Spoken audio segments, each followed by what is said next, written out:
Learning with Wasim में again हाज़िर हूँ पार्ट टू के साथ। जिस तरह मैंने आपसे कल अर्ज़ की थी कि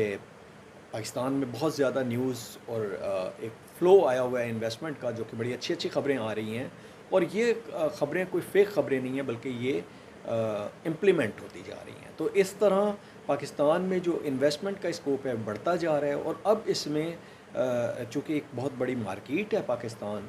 और इसलिए अब इसमें पूरी दुनिया अपना शेयर इन्वेस्टमेंट के पॉइंट ऑफ व्यू से लेना चाहती है। और अच्छी बात यह है कि जिस तरह मैंने आपको अपनी लास्ट वीडियोस में बताया था कि पाकिस्तान में कुछ सेक्टर ऐसे हैं जिसमें इन्वेस्टमेंट के बहुत ज़्यादा चांसेस हैं, लाइक आईटी हो गया, एग्रीकल्चर हो गया, तो वो तो हैं ही हैं। लेकिन अब कुछ अच्छी खबरें ये भी आ रही हैं कि पाकिस्तान उन सेक्टर्स में जिसमें शायद ट्रेडिशनली पाकिस्तान इतना ज़्यादा इन्वॉल्व नहीं है, उसमें भी इन्वेस्टमेंट आनी शुरू होगी। जिसकी पहली मिसाल MSC एना था, जो कि एक पाकिस्तान दुनिया का लार्जेस्ट कार्गो वेसल है। और उसने पाकिस्तान में आने वाले टाइम में लॉजिस्टिक की नीड्स को देखते हुए अपना पहला शिप पाकिस्तान में भेजा, ताकि वो देख सके कि पाकिस्तान में उसकी हैंडलिंग की कितनी अच्छी कैपेसिटी है, पाकिस्तान उसको प्रॉपरली हैंडल कर सकता है या नहीं कर सकता। और फॉर्चुनेटली पाकिस्तान की पोर्ट ने उसको बड़ा प्रॉपर तरीके से ना सिर्फ हैंडल किया, बल्कि उस पर ऑफ लोडिंग की, लोडिंग की। तो ये वो सारी चीज़ें हैं जो पाकिस्तान की लॉजिस्टिक के लिए एक नए खून की हैसियत रखती हैं, एक नए फ्रेश ब्लड की हैसियत रखती हैं। और पाकिस्तान की इतनी बड़ी जो मार्केट है, उसमें अब लोगों को नज़र आना शुरू हो गया है कि पाकिस्तान की ये जो मार्केट है, ये 25 करोड़ लोगों की मार्केट ना सिर्फ इसके अंदर उनकी इन्वेस्टमेंट सेफ़ है, आने वाले टाइम में उनको ये बड़ा अच्छा रिटर्न दे सकती है, प्लस उनको एक एवेन्यू नज़र आ गया जिसमें वो इन्वेस्ट कर सकते हैं। तो ये डाइवर्सिफाई फील्ड है जिसमें अब लोगों ने इन्वेस्ट करना शुरू किया है, दुनिया ने इन्वेस्ट करना शुरू हुआ है। ट्रेडिशनली तो हम लोग आईटी और एग्रीकल्चर को बहुत ज़्यादा प्रमोट कर रहे थे, मगर ये दो फील्ड्स जो हैं, जिसमें आपका ऑयल एंड गैस सेक्टर हो गया और अब आपका ऑटोमोबाइल सेक्टर हो गया, और अब लॉजिस्टिक सेक्टर, ये तीसरा सेक्टर है जिसमें आपकी इन्वेस्टमेंट आना शुरू हुई है। और ये बड़ी अच्छी न्यूज़ है। MS एना ने अपना सक्सेसफुली अपना ऑपरेशन कंप्लीट किया। लेकिन अच्छी बात यह है कि जैसे ही MS एना ने अपना ऑपरेशन सक्सेसफुली कंप्लीट किया, साथ ही दुनिया की एक और बहुत बड़ी जो शिपिंग लाइन है, मर्स्क लाइन, उसने अनाउंस किया है कि वो पाकिस्तान में $20 मिलियन की इन्वेस्टमेंट के साथ पोर्ट्स, 7 पोर्ट्स के अंदर इंटरेस्टेड है। और वहाँ वो अपने टर्मिनल बनाना चाह रही है। उन टर्मिनल्स में वो अपनी भी जो लाइंस के जहाज़ लाना चाह रही है। इसके अलावा दुनिया के जो आने वाले टाइम में जो यहाँ वेसल्स की अराइवल होगी, उसको वो मॉडर्नाइज़ करना चाह रही है, ताकि इन टर्मिनल्स के ऊपर ज़्यादा से ज़्यादा वेसल्स की हैंडलिंग हो सके। अब ऐसा क्यों है? ऐसा इसलिए है कि तमाम शिपिंग लाइंस जानती हैं कि Pakistan part of one road one belt का हिस्सा है चाइना की, और ये सी पैक का भी हिस्सा है। सी पैक का एक ये हब है, सेंटर है। तो यहाँ आने वाले वक्त में बहुत ज़्यादा लॉजिस्टिक की मूवमेंट होगी, और ये लॉजिस्टिक की जो मूवमेंट है, इस मूवमेंट में हर कंपनी अपना हिस्सा, अपना शेयर लेना चाह रही है। जैसा कि मैंने पहले बताया था कि आरामको ने गो के पेट्रोल पंप लिए ताकि रोड के ज़रिए जितनी मूवमेंट हो ट्रांसपोर्ट की, उस रोड की ट्रांसपोर्ट की मूवमेंट के ऊपर वो अपना फ्यूल सेल कर सकें, अपने लुब्रिकेंट सेल कर सकें, उसमें अपना पार्ट ले सकें। और साइमल्टेनियसली अब ये लॉजिस्टिक जो हैं, ये सी रूट के ज़रिए चाहती हैं कि पाकिस्तान में जो डिफरेंट पोर्ट्स हैं, जिसमें आपकी 7 पोर्ट्स को वो लोग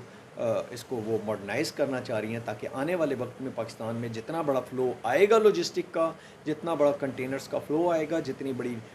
ट्रेडिंग की मूवमेंट होगी, उसमें वो अपना प्रॉपर शेयर ले सकें। यहाँ ये मैं बताना बहुत ज़रूरी समझता हूँ कि ट्रेडिशनली पाकिस्तान मिंग डायनेस्टी से ही उस रूट का हिस्सा है जो चाइना से शुरू होती है और अफ्रीका तक जाती है। और मिंग डायनेस्टी के टाइम से ही इस रूट के ऊपर हमेशा से ट्रांसपोर्टेशन जारी रही है। तो आने वाले वक्त में आप लॉजिस्टिक को बहुत फलता फूलता देखेंगे, और उसके साथ साथ आप देखेंगे कि लॉजिस्टिक की मूवमेंट के साथ पाकिस्तान की इकॉनमी पे भी इसके बेहतर असरात होंगे। यहाँ मैं ये कहना बहुत ज़रूरी समझता हूँ कि अगर आप स्टूडेंट हैं और अगर आप जॉब्स की सर्च में हैं और अगर आप जॉब करना चाहते हैं, तो आने वाले टाइम में लॉजिस्टिक के हवाले से बहुत ज़्यादा जॉब्स क्रिएट होने वाली हैं, वेयर हाउसिंग और जॉब्स की। तो प्लीज़ अगर आप MBA कर रहे हैं या दूसरी चीज़ों में आप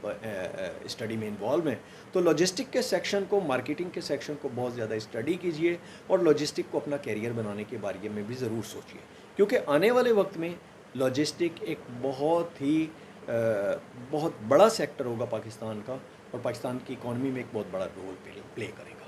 इसके साथ अब हम आ जाते हैं यूके की मार्केट पे। यूके की जो मार्केट है उसमें इस वक्त आपके जो रेजिडेंशियल प्लॉट्स हैं और जो रियल इस्टेट का बिज़नेस है वो बहुत ज़्यादा हाई क्रिएट कर चुका है, और इस वक्त बहुत ज़्यादा प्राइसेस हाई हो गई हैं यूके की, और रियल इस्टेट में प्राइसेस वहाँ एक इन्फ्लेशन के बावजूद प्राइसेस बहुत हाई हो गई हैं, और लोगों की पावर ऑफ परचेजिंग इतनी नहीं है कि वो इसको परचेज़ कर सकें। अब यहाँ मैं आपको बताता हूँ कि यूके में जो रियल इस्टेट की प्राइसेस बढ़ेंगी उसका पाकिस्तान पे क्या इम्पैक्ट पड़ेगा। आप जानते हैं कि यूके में जो पाकिस्तानी इमिग्रेंट्स हैं उनका नंबर चौथा है, यानी यूके के अंदर पाकिस्तानी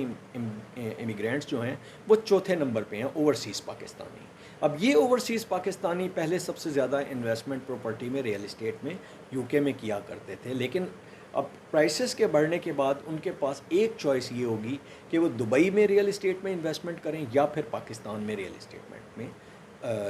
इन्वेस्टमेंट करें। अब अगर पाकिस्तान की गवर्नमेंट और पाकिस्तान की SIFC और पाकिस्तान के दूसरे अदारे इस चीज़ में कामयाबी हासिल कर लेते हैं, अपना एक ट्रस्ट क्रिएट कर देते हैं, उनको ये ट्रस्ट हो जाए ओवरसीज़ को कि पाकिस्तान आने वाले टाइम में एक अच्छा तरक्की याफ्ता मुल्क बन सकता है, तो डेफ़िनेटली उनकी फ़र्स्ट प्रायोरिटी होगी कि वो रियल इस्टेट में पाकिस्तान में इन्वेस्ट करें। तो पाकिस्तान में इसलिए आने वाले वक्त में रियल इस्टेट बहुत बेहतर होने वाली है, और अगर आप समझते हैं कि आपने रियल इस्टेट में इन्वेस्ट करना है तो ये राइट टाइम है, इस वक्त आप इन्वेस्ट कीजिए। और बहुत सारे लोग ऐसे जो ये उन सोसाइटीज़ को, लाइक जो बहरिया है, DHA है, लेक सिटी है, कराची में इस तरह की और अच्छी अच्छी सोसाइटीज़ हैं, अच्छे बिल्डर्स हैं, और उसके ऊपर वो थोड़ा सा रिलक्टेंट हैं कि वो सोचते हैं कि शायद ये सोसाइटियाँ फ्लॉप हो जाएंगी और उनका पैसा डूब जाएगा, तो ऐसा नहीं होगा। आप आने वाले वक्त में देखेंगे कराची में बहरिया टाउन भी बहुत ज़्यादा बेहतर पोजीशन ले लेगा, क्योंकि उनके जो मामलात थे इस्टेब्लिशमेंट के साथ या दूसरे अदारों के साथ वो आस्ते आस्ते स्ट्रीमलाइन होते जा रहे हैं, और लोगों को भी एक चीज़ ये जहन में आ रही है कि अगर हम बहरिया में कुछ एक्स्ट्रा पे करते हैं तो हम उस प्रीमियम लाइफ स्टाइल का पे करते हैं जो वो हमें प्रोवाइड करते हैं, तो ultimately they will be ready to pay extra charges to बहरिया because of premium lifestyle, और इसी के ऊपर बहरिया मज़ीद इसमें इन्वेस्ट करेगा। और आने वाले टाइम में बहरिया, DHA और लाहौर में अगर आप देखें तो मुख्तलिफ़ सोसाइटियाँ जो हैं वो अच्छा परफॉर्म करेंगी, तो आने वाले टाइम में पाकिस्तान में रियल इस्टेट भी ग्रो करेगी। और अगर आप इस वक्त इन्वेस्ट करने में इंटरेस्टेड हैं तो ज़रूर सोचिए, ख़ुद वर्किंग कीजिए, सिर्फ वीडियोस पे इन्हिसार मत कीजिए, ख़ुद सर्च कीजिए, देखिए, फ़ाइलों में इन्वेस्ट नहीं कीजिए, फ़िज़िकल प्रॉपर्टी में कीजिए, फ़िज़िकल कंस्ट्रक्शन में कीजिए, उन बिल्डिंग्स में कीजिए जिनकी ऑलरेडी एग्जिस्टेंस है, ताकि आने वाले टाइम में आप इसका अच्छा बेनिफिट ले सकें। इसी के साथ आपसे इजाज़त चाहूँगा, लेकिन जाते जाते मैं ये ज़रूर कहूँगा कि अगर मेरी वीडियो आपको अच्छी लगती हैं, वैल्यू देती हैं, तो मेरे चैनल को ज़रूर सब्सक्राइब कीजिए और दोस्तों के साथ शेयर कीजिए ताकि वो भी इससे फ़ायदा उठा सकें। इसी के साथ